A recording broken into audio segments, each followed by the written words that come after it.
estava falando sobre a atividade missionária do Messias, do Cristo, e vemos ali que ele era um homem de palavras, mas também de demonstração de obras, né? De compaixão, de amor, de cura, de toque, de sinalização. Isso é o reino de Deus, o reino de justiça, né? Um reino de igualdade, um reino de reconciliação, um reino de vida. E quando, olhando novamente para esse texto de Mateus 9 e também outros textos de Jesus, da caminhada missionária de Jesus, a gente vai observar que no ministério de Jesus a gente consegue fazer uma análise e ter uma visão daqueles três relacionamentos que foram afetados pelo pecado: o relacionamento do homem com Deus, o relacionamento do homem com o próximo, o relacionamento do homem com a cultura, né? Com o mundo, né? Com o mundo criado. Então a gente observa, quando Jesus pregava, ensinava o evangelho do reino de Deus, essa pregação, esse ensino visa conduzir as pessoas a Deus. É para isso que serve a pregação e o ensino do evangelho de Cristo. Isso que é a boa notícia do reino de Deus, de reconciliar os homens com Deus. Então, na pregação e no ensino, Jesus deseja reconciliar os homens com Deus. Mas veja, através das atitudes de Jesus, então através das palavras a gente vê essa reconciliação do homem com Deus, mas através das atitudes, dos sinais concretos e visíveis do reino de Deus, nós observamos que Jesus deseja reconciliar o homem com o seu próximo, com o seu semelhante. Quer ver um exemplo muito interessante? João 4, quando a gente tem um relacionamento terrível dos judeus com os samaritanos. E Jesus, para quebrar todos os protocolos, todas as barreiras, para causar um escândalo, ele começa a conversar com uma mulher. Ali, então, ele estava quebrando dois protocolos, né?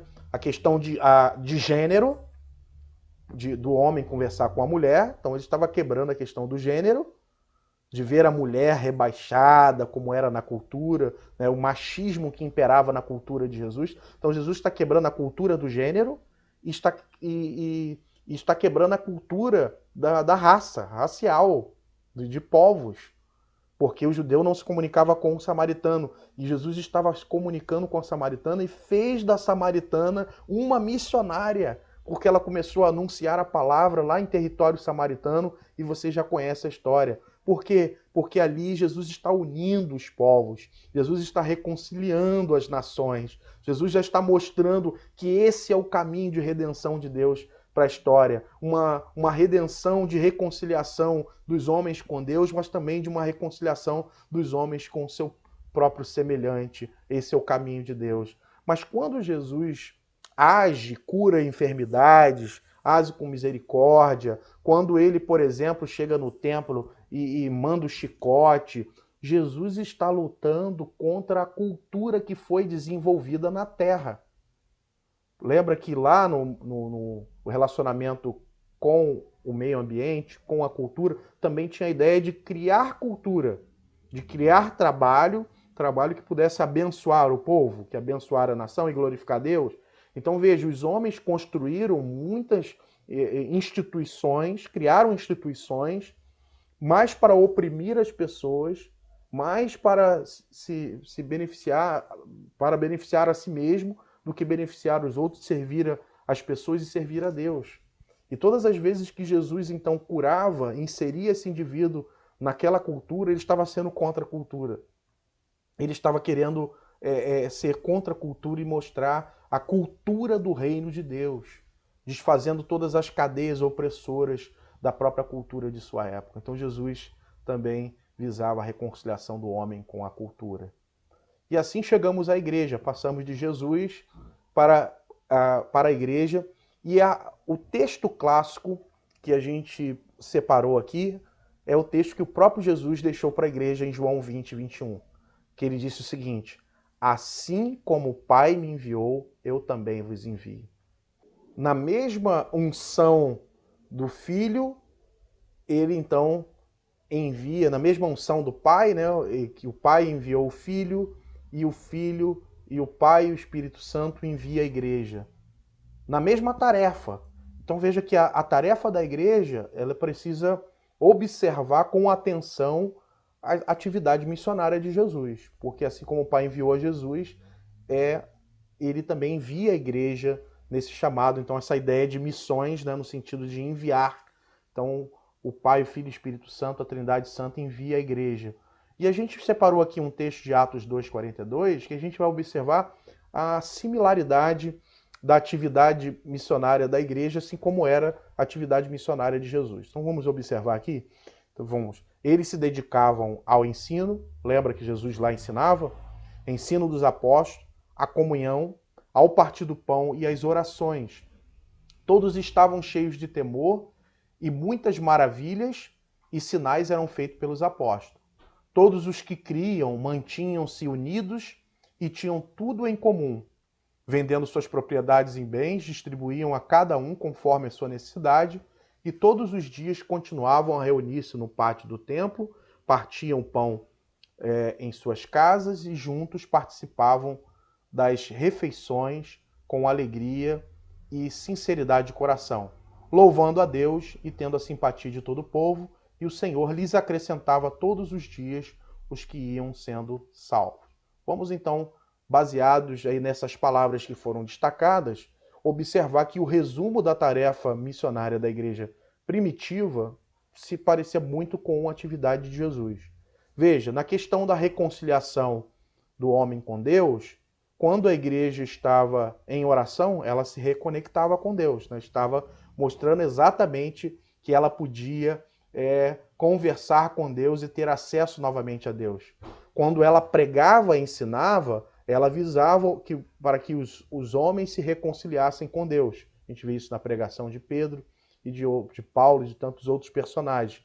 Então, na pregação, no ensino, através da oração, ali mostra que essa atividade visa a reconciliação do homem com Deus. Mas quando esse povo vivia em comunhão, em unidade, amor, eles queriam mostrar que a reconciliação, a redenção também era para o semelhante, né? Para que o homem se reconciliasse com o seu semelhante, com o seu próximo. Havia comunidade, havia comunhão, unidade e amor. É claro, abrindo aqui um parênteses, que a igreja demorou para entender esse aspecto da reconciliação ali entre os homens, dos povos. Porque veja que no capítulo 6 de Atos, nós vamos observar que houve ali uma discriminação. Porque veja que as viúvas judias estavam recebendo alimento diário, mas as gregas, os gentílicas, né, não estavam recebendo alimentação. E por isso foi levantado ali o diaconato para servir as mesas. Então, veja que ainda havia uma discriminação. Até no caso de Pedro, no caso de Cornélio, quando Deus teve que mandar uma visão de animais impuros e Deus falando com ele, dizendo, olha, mata e come porque não considera imundo aquilo que eu purifiquei. Porque na cabeça de Pedro, os gentios eram imundos e ele não podia se comunicar com os gentios. Veja que ainda havia na cabeça de alguns apóstolos, alguns discípulos da igreja do Senhor, essa ideia de separação dos povos. Eles não compreenderam que eles precisavam mediar essa palavra para o mundo inteiro. Então, isso é muito claro. E aí, quando ele tem essa visão e o servo lá vai chamar e Pedro confessa o seu pecado, né, confessa o seu erro, e ele tem o entendimento que o que Deus quer fazer é reconciliar os povos. Né? A redenção inclui a reconciliação dos povos. E a reconciliação do homem com a cultura, os próprios sinais de cura, aquilo que a gente falou sobre Jesus, se aplica também à igreja. Veja que havia muitos sinais de curas, né? Havia justiça, igualdade, distribuindo os bens, né? Igualdade, prosperidade entre si, até criando uma cultura através dos elementos disponíveis, da riqueza do mundo, colocando a disponibilidade para as pessoas e sendo generoso, tendo atos de justiça e de igualdade. Isso é muito bonito dentro da igreja. Então a igreja também tinha uma atividade de misericórdia, de compaixão, de cura, de sinais do reino de Deus, que a gente observa aí na igreja primitiva. Estão fazendo aí a comparação, né? No Novo Testamento, a missão de Jesus é a missão da igreja. A gente podia incluir aqui Paulo, mas nós não temos tempo. Nós estamos fazendo apenas uma síntese Só apenas para você entender que tanto no Antigo quanto no Novo é a mesma história, a história de redenção. Não há uma divisão de história, é a história da redenção. E no Novo, então, a missão de Jesus e a missão da igreja, assim como o Pai enviou, eu também vos envio, Jesus disse, veja como é muito parecido, né? O Jesus pregava, Mateus, que a gente viu, Mateus 9, 35, 36, a igreja pregava também, ensinava. Jesus ensinava, a igreja também ensinava. Jesus se compadecia, a igreja também se compadecia. Jesus curava e havia sinais e prodígios também na igreja, havia cura na igreja. Então, muita proximidade, muita similaridade da tarefa missionária tanto de Jesus como da igreja. Isso mostra esse caminho de redenção e de reconciliação dos homens com Deus, dos homens com seu próximo e dos homens com a cultura, com a criação e com o mundo.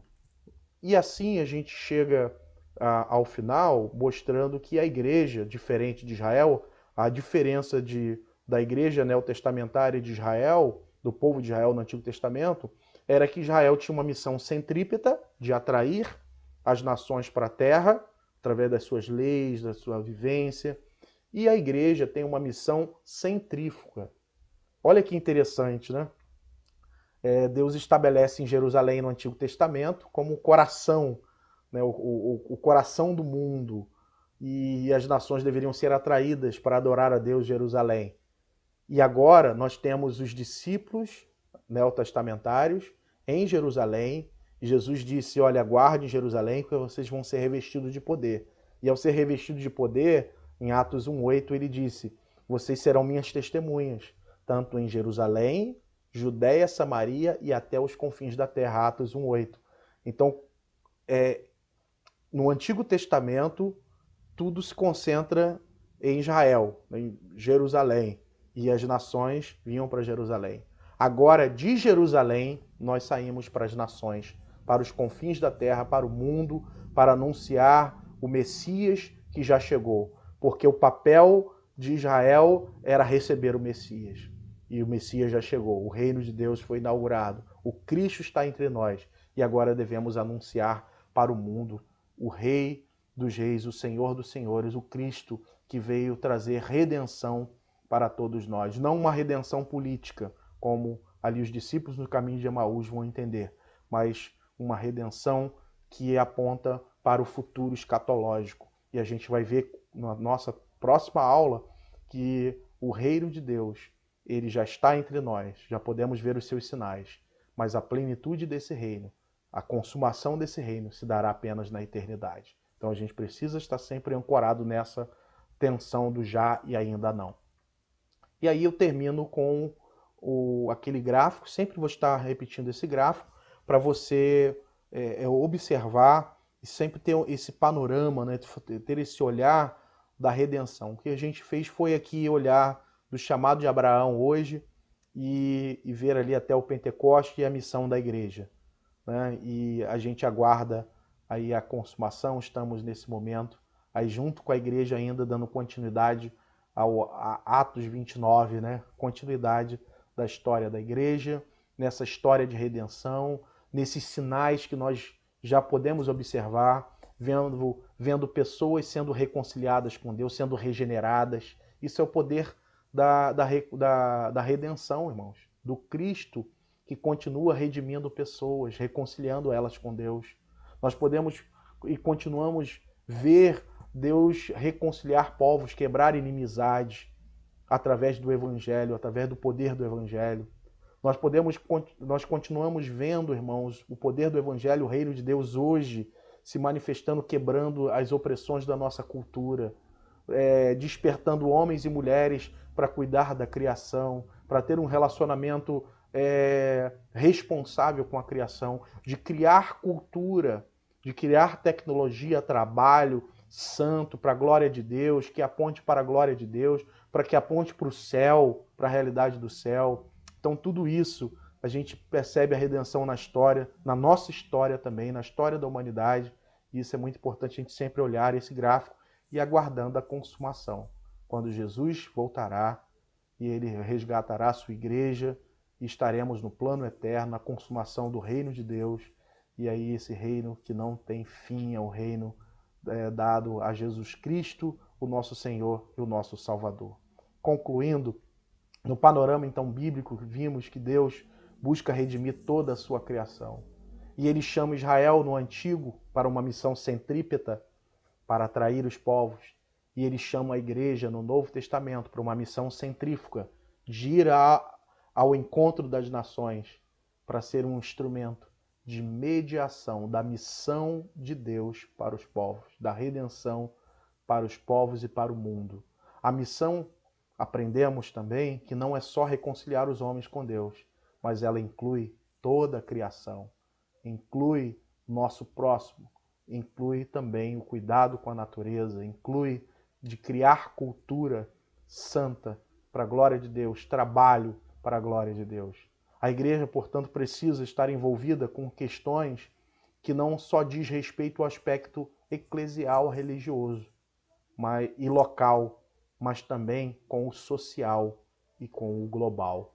Ela precisa sinalizar historicamente as obras do reino de Deus que está entre nós aqui, hoje, na terra, mas que haverá a consumação desse reino apenas na eternidade. Que Deus te abençoe, em nome de Jesus.